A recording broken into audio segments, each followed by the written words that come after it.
pull back the curtain on what's happening in Cleveland, is this Shedeur's starting gig to keep if he continues to improve? What are they thinking there in Cleveland? Well, Shedeur already did enough that Dylan Gabriel's out of the concussion protocol and he's getting a second start.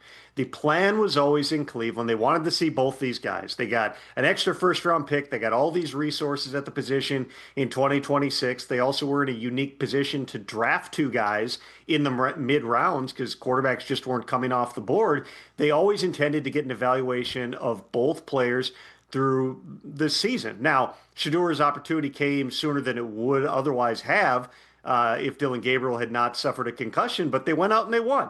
How much of that was Shedeur? You know, he completed 11 passes for around 200 yards. His touchdown is like a bubble screen, and one of their many bright young rookies on this team. It was a showcase, takes that thing to the house, Dylan Sampson, showing why he, on top of Quinshon Judkins and Harold Fannin and Carson Schwessinger, who might be the defensive player of the year, and Mason Graham, like they got dudes in this draft class. If one of these quarterbacks even is a thought to be your starter in 2026, it's a massive home run. But credit to Shedeur, he played good enough to win. He had an interception in the game as well.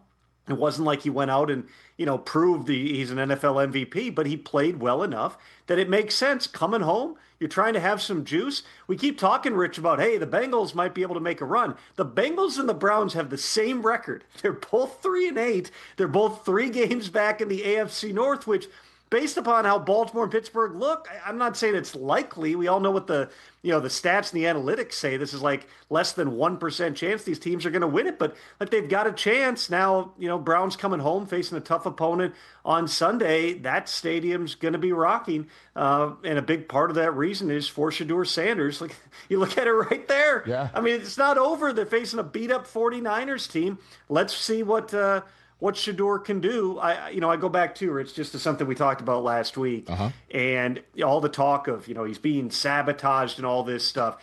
Let's not, just like I said, let's not overreact to one start, but also there's going to be this narrative that keeps on going, which is basically anything that Shedeur does right is because Shedeur is so great, and anything that goes wrong, it's because Kevin Stefanski's trying to screw him.